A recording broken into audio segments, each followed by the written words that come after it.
In the world of finance, Ishaq Hussain needs no introduction. A numbers person throughout his working career, Hussain was with the Tata Group for more than 3 decades. He was a finance director of Tata Sons, the group's holding company. He was also the chairman of several Tata Group companies like Voltas.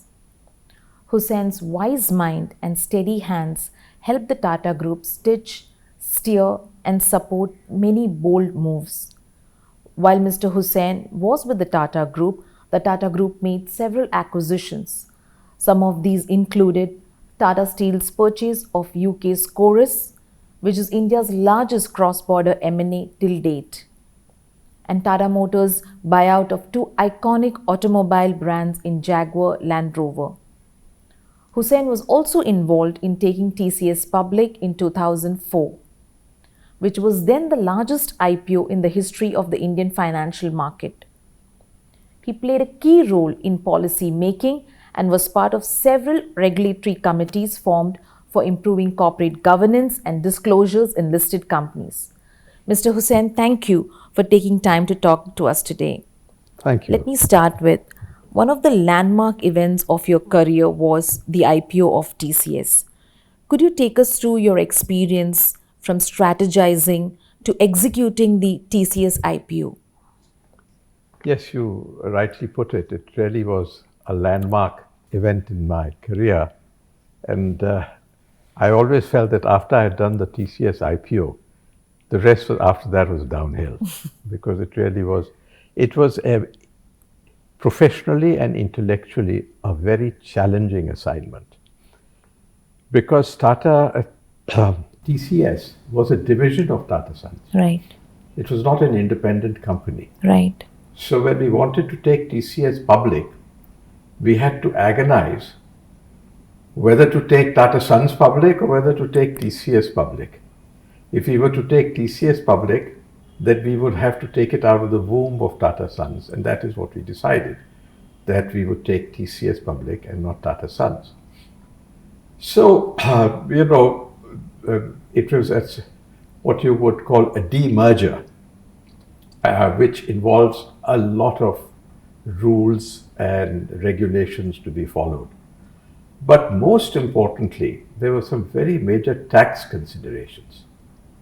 And the law as it stood at that point in time, if certain amendments had not been made to the Act, then there would be a very heavy liability, tax liability on Tata Sons. So we approached the government at that stage, us and some other people who also were in the same dilemma. And the government of the day was extremely forthcoming and helpful. They saw the issue. Because if you were a partnership and you listed, it was okay. But if you were a division of a company, you couldn't. So there was an anomaly. So getting that corrected was the first major task. The second major task was that we were really breaking ground because we were going also to the international capital markets. I'll just step back a bit on that. The other agonizing decision was that will you list in India as well abroad, like all the other IT companies at that time had done. They all had ADRs, GDRs. So there was a lot of strategizing on that, whether we should do both a listing in India as well as a listing on the NYSE. Because in those days, the NYSE was commanding a premium over the Indian stock. But we chose, for various reasons, which I shan't go into, but I think in retrospect it was the right decision not to list there. So, and then of course the preparatory work to set up a set of independent books for Tata Sons, for TCS. So it was a long journey. If I were to be honest with you, it took longer than we imagined. And it took us the better part of 2 years to get ready. But when we did do it, as you just mentioned, I had in my mind, and the Tata Sons board had in its mind, a minimum valuation of $10 billion. $10 billion is nothing very much today. Today, I think the The market value is I think about $150,000, $150 billion. Billion dollar. So that's about a 15 times growth. So we got the valuation we desired. I learned a lot, not only about accounting and the details of company law and taxation. I relearned it, in fact. But more importantly, the capital markets, how the capital markets work. That was a real insight. So it really was a grand exercise. Company has done well. The shareholders are very happy. It's, I think, the number 2 market cap company in the country. So we can all of us who worked on it are very proud of our achievement. What were the mindsets then in terms of setting the IPO pricing, valuation targets, managing expectations of different stakeholders like the selling shareholders, merchant bankers, investors, etc.? I don't know how much has changed, because after that I've not really been very involved. But it's clearly the book building process had come in. So the book building process has come in, and there has been a lot of refinement to the book building process. As far as the pricing was concerned, it was done through the big book building process. You had to declare a range. Right. I think that's very much there too. So I think most of the things were in position. As far as how to manage the shareholders, it's an iterative process. You go in there with a price that you have in mind, and you give a range. And it's up to the shareholders, or rather the investors, to decide whether they like the range or not. All that I can say is that this issue was heavily oversubscribed. Right. We in the Tata Group have always had a philosophy that when you do an issue, you should leave something on the table for the investor. So if the valuation is 10 rupees, you shouldn't aim for 12. 9 rupees is maximum you should go for. So we actually left something on the table. I think people were very happy with that decision. We could have, if I recollect correctly, the price range was between 750 and 900. We could have gone up to 900. In fact, the issue was fully subscribed by the retail investors, who only had a small quota. I think it was 20%. It was fully subscribed, and we could have gone for 900, but we decided not to. We left something on it. So, you have to be fair. The Tata way of doing things is that you've got to be fair to the shareholder. Yeah. And indeed, I think more and more companies now are looking at things more from a shareholder's point of view as well. But we have always been path breakers in that area. Yeah. So we left something on the table, and I think we left a very happy bunch of people, and who continue to be very happy. Did you find any of the regulations obstructive back then? No, I don't think there was anything we found obstructive. We just had one issue, which I don't know whether it is obstructive or not. The only issue that we had to come to SEBI for to reconsider was that in those days, that if you had given any options, then the options all had to be squared up before you did the public issue. So we had wanted to reward our long-standing employees by giving them some stock options, but that we couldn't do. So instead, we gave them grants. But as far as I remember, why it took a long time was that, we had to compile a lot of information. We had to get the tax law, in sync, other regulatory changes like that. And it's a learning curve. You're always continuously learning. I would not say that we found every government authority extremely supportive of what we were wanting to do. Right. How has the IPO regulatory ecosystem changed since then? Is there a greater ease in terms of raising funds via an IPO today? I'll go back to I have done an issue, in that time, India's largest public issue in Tata Steel. Um, and that time, SEBI was not there. The whole thing was controlled by the controller of capital issues. Right. Now, from that point to even when we did the TCS IPO, a lot had changed. For example, and this is a thing which I will share with you, and I think it should go into the archives. The controller of capital issues used to decide on what the price of your share would be. Right. And the price of the share, there was a formula, rigid formula. There were three parameters, and then you took the average. Now, in 1992, when we went in for liberalization, that's the time we were coming up with our issue. Right. This was a major stumbling block for us because it would have led to a huge bloating of our capital if we had applied the controller of capital issues formula. So we had to bring that to the attention of the government that, you liberalized everything. Why are you not liberalizing the setting of public issues? Let the market decide. Now everything is market driven. Let the market decide. So I actually, 3 days after the budget speech, that famous budget speech of Mr. Manmohan Singh, 3 days after that, we sought an appointment with him.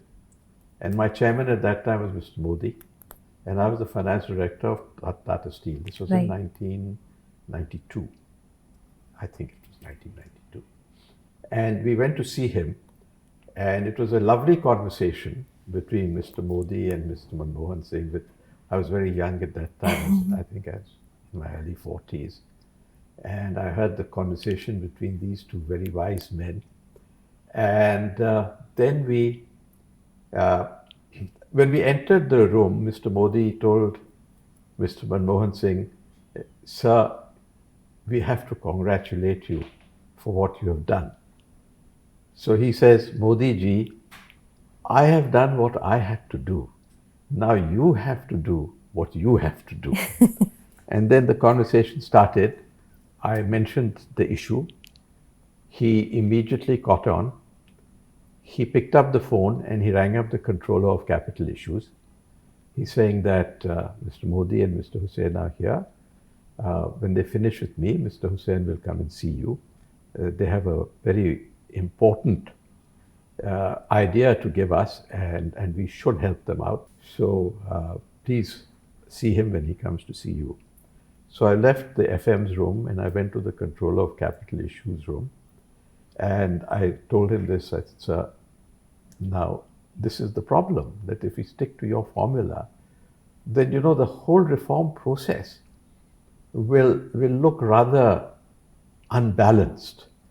So there's no logic for it now."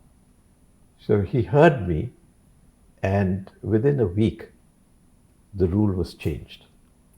And it then became market driven. We were the first public issue to do a valuation which was not based on the CCI's formula. That was path-breaking.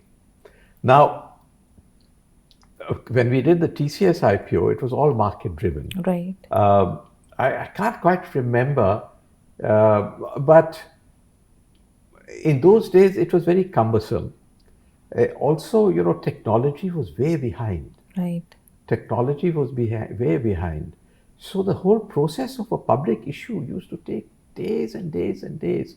But now you look at this APSA and you've got this, you've got that, you can do it on a mobile phone. No, in those days we had to open centers all over the country for people to come and deposit their money, to collect their shares and things like that. There's been a sea change since then. But between the TCS IPO and today, there have been changes, but not as dramatic as the IPO which I did under the old regime before SEBI came in. and what it is today. Today. Chalk and cheese. Yeah. Yeah. You were part of SEBI's committees for improving corporate governance in listed companies. How robust is India's disclosure framework today? Some managements adopt innovative means to avoid disclosures or make incorrect disclosures. Is the current disclosure framework strong enough to plug these loopholes? To be fair, the people who try to beat the system are very few and far between. And no matter what you do, there will be somebody who will be trying to game the system. So we've got to take a very balanced approach to look at this whole issue. In my view, corporate governance is a very undefinable thing. How do you define corporate governance? What is corporate governance? And for me, I've always said that if you ask me to define corporate governance, it's a set of rules and regulations and disclosures and things like that. I think that is very technical. For me, I can see good corporate governance and I can see bad corporate governance. Good corporate governance, you walk into the room. First of all, in fact, now it is even documented in the Companies Act that papers should be circulated 7 days in advance, X, Y, Z. Right. In Tata's, this rule has been there since before I was born, I think. When I came to Bombay House, this was my responsibility, board papers and all that. By God, if the papers, and this was much before SEBI came up with regulations or Companies Act came up with regulations, papers had to be circulated 7 days in advance. And if they were not, J.R.D. Tata would be hopping mad. How the meetings are conducted, how much discussion takes place. Now, you can't legislate for all that. Right. So, corporate governance in essence is intent. What is your intent? Do you have good intent or do you have indifferent intent? And that is what I think corporate governance is all about. It's all about intent. Now, and therefore it's also a question of form over substance. Right. You can keep coming up with all sorts of forms. In fact, to some extent, we have got too many I's to dot and T's to cross. Too many. And that comes from the question you asked, that people try and game the system. They'll always game the system, but in essence, people who are responsible for governance, they must give primacy of substance over form. And until and unless we don't get that right, why should you restrict yourself to... Now, for example, look at one area where we are doing extremely well. When it was first it used to be 6 monthly results and then it was made quarterly results. If you look at it, everyone used to work towards announcing the results towards the end of the period. Right. You look at it now. Infosys, Tata, TCS, etc. TCS within, and Infosys, to give them credit, they were the people who started it. Within 10 days of the account closing, they used to announce the results. So you can see that people now, the amount of opposition there was. In fact, I was not very happy of giving quarterly results. In fact, I may still have a view on it, but be that as it may. People are announcing their quarterly results as soon as they can. Technology again has been a great enabler. Today, can you imagine the COVID period? People are managing to announce the results within 10 days of closing, and that is all technology. Yeah. I think by and large, I would say there is a lot of rules which people would come to the conclusion and do that in any case. But the very fact that you have to prescribe it goes to show that we have some distance to go before everybody is on board. But I think we are in the right direction. While there has been rapid changes in regulations, companies have been complaining of compliance burden. How do one strike a balance between these two? You know, this will be an iterative process. See, I don't think the companies are complaining so much about the the disclosure requirements which SEBI sets out. But if you look at it, the apart from the financial statements now, yes, SEBI has mandated a corporate governance report that's only applicable to listed companies. Then society is now demanding business responsibility statement. Right. Society is demanding a lot of more information.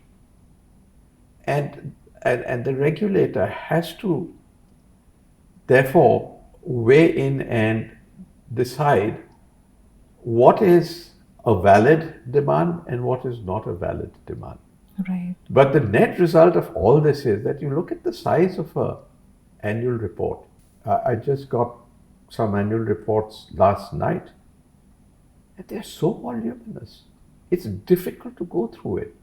So I think this is a big challenge before us as to how, because the annual report now captures, climate, diversity, business responsibility, the whole lot. Governance, of course, as I said earlier. And there has to be some rationalization. There is, if people are getting a bit concerned about the overload, I think we will have to revisit this issue. And but the thing is that let it grow long, and then we can cut it short. You know, that's how we used to write our essays, write a long essay, and then cut it short. So we are in an evolving process. The climate people, they want that. I used to be on a committee which has come up with all these 7 capitals, which are now included in every account. A financial statement is a financial statement, but Right. it is equally true that the company's prospects and the company's future and its prospects are dependent on not only financial matters but other matters as well. You've got to discuss your strategy. Strategy has got so many issues to consider. Now, if you want all this, this is logical, legitimate. I have no problem with that. But the other just things that are being thrust on, for example, MDA, management discussion and analysis, it's Right. very useful part of the annual report. There you really discuss strategy, markets, technology, and everything. So that was enough. But now all this business responsibility statement, and by the way, it's all cut and paste. So I think, yes, that is an area which does need looking into, Right. if it's not already being looked into. You chaired the SEBI Committee on Social Stock Exchange. What measures do you recommend to inject dynamism into this platform?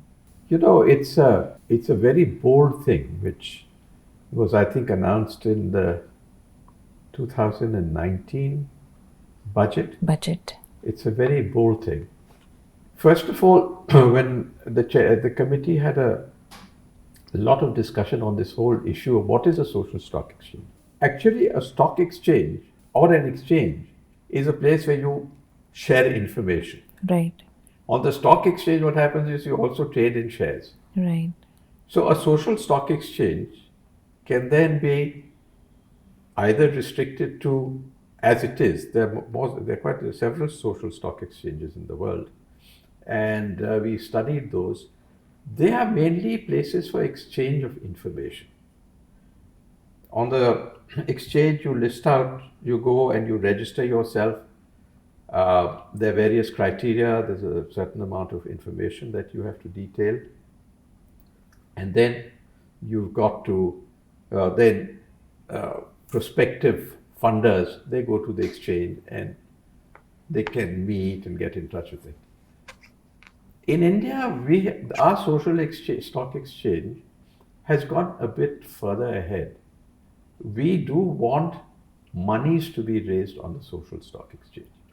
And for that, we have even come up with an instrument. It's a very unique instrument where it's been gazetted. So you see, as you understand under contract, laws of contract, you must have a consideration. Correct.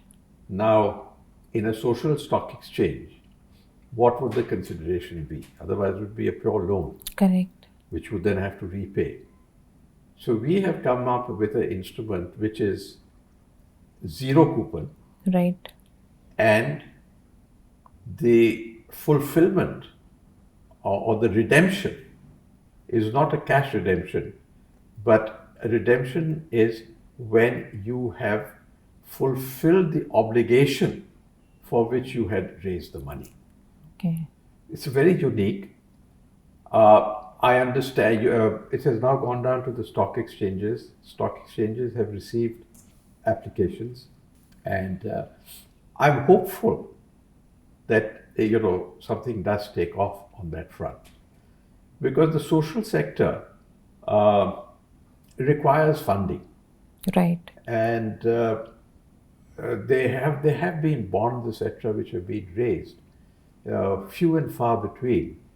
But the cost of raising those bonds is astronomical, because you involve intermediaries, and here, because of the nature of the instrument, for example, somebody has to sign off that yes, we have been able to meet the conditions for what we had set out to do.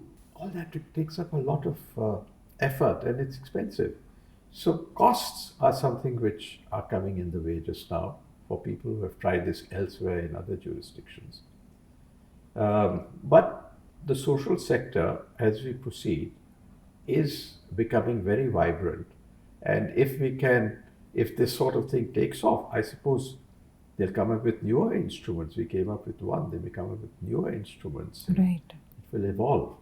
And it will be a great thing if we succeed. And I think in the next 10 years, something will gain momentum. 5 to 10 years, we should see action. How can the security space and the accountancy community come to a more mutually rewarding relationship? Obviously, you believe that the relationship just now is not rewarding. No, I really don't see,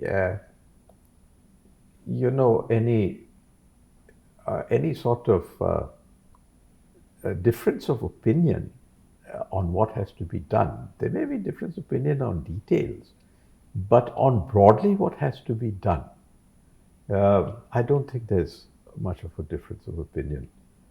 The accountancy, one is accountancy and one are auditors. Right. So I think you've got to draw a distinction Yes. between that. Yes. Yeah. I think the auditing profession is under the scanner. Yes. Yeah. And the auditing profession, and therefore, perforce the accounting rules and regulations also come under the scanner. To some extent, they're interlinked, but quality of audit is a standalone subject on its own. And here there is a lot of argy-bargy, if I can use that word, going on, as to the institute believes, and that's true globally, that they will regulate the profession. Right. Now, because of certain mishaps which have taken place, there's a lot of pressure that no, there has to be an oversight over your regulation. Right. So in the UK, for example, they've got the FCA, I think it is called. Yeah. In India also they have introduced something. Correct. So it's more to do with the auditors. Right. And I think the times change, and you cannot have a monopoly if you're not delivering. And so unless the institute can particularly after ILFS, I think there was a lot of things that this should happen. Um, but the wins today are there for to be an oversight on the regulatory authority, that is the Institute of Chartered Accountants Right. all over. If you were to give 5 guidelines to a young professional in the security space, what would they be? In the security space, first of all, I wish them good luck because it is a very, very complex space. Right. And therefore, the first thing is continuous learning. You must learn continuously.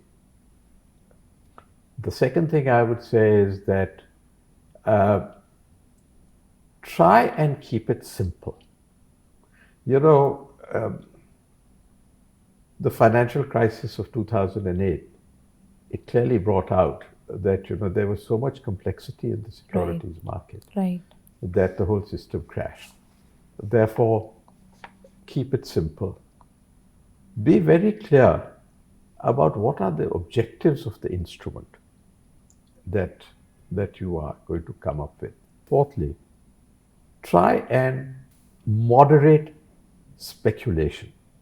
I think there is far too much speculative activity, which works to the detriment of Main Street. Right. Too much speculation. Keep it simple. Try and control. What did I say? Try and control the whole speculative thing, and there should be absolute clarity. These are the things that they should bear in mind when they are looking at instruments. Right. Clarity is also very, very Very important. important. Which links back to try and keep it simple. Simple. Don't make it too complex. Otherwise you'll be chasing your tail all the time. Yeah. Right. Those are the 5 off-the-cuff things I would suggest. Sure. Yeah. Lastly, how did you acquire the title The Wise Man of Bombay House? Somebody wrote about it when I retired. My colleague, Harish Bhatt, had coined the term. I don't know. I think it's my demeanor. By nature, I am a person who likes to listen. I like to see the other person's point of view. I'm not saying I'm an exception. There are many people like me. But I listen to other people. I try to reconcile differences. If I say no, I say no in a manner which the other side accepts easily. And basically, my track record was one of stability. Right. Nothing flash. Yeah. Yeah, nice and stable. So I suppose I asked Harish. He says, I've known Harish many years from my Titan days, and he said, you always spoke last, but you made the best point. That's kind of it. Yeah. Yeah. Well, on that note, thank you, Mr. Hussain. It was a pleasure talking to you. Well, I hope that was useful. And, when Yes. it goes into the virtual museum, what I've said is of some use to people. Right. Right. Thank you very Thank you much. very much. Thank And you. I'd like to thank SEBI for having given me this opportunity, because I have known all the SEBI chairmen personally over the last 30 years, and some of them are very good friends. Right. And I have great respect for the work that SEBI has done. Right. Thank you. Thank you.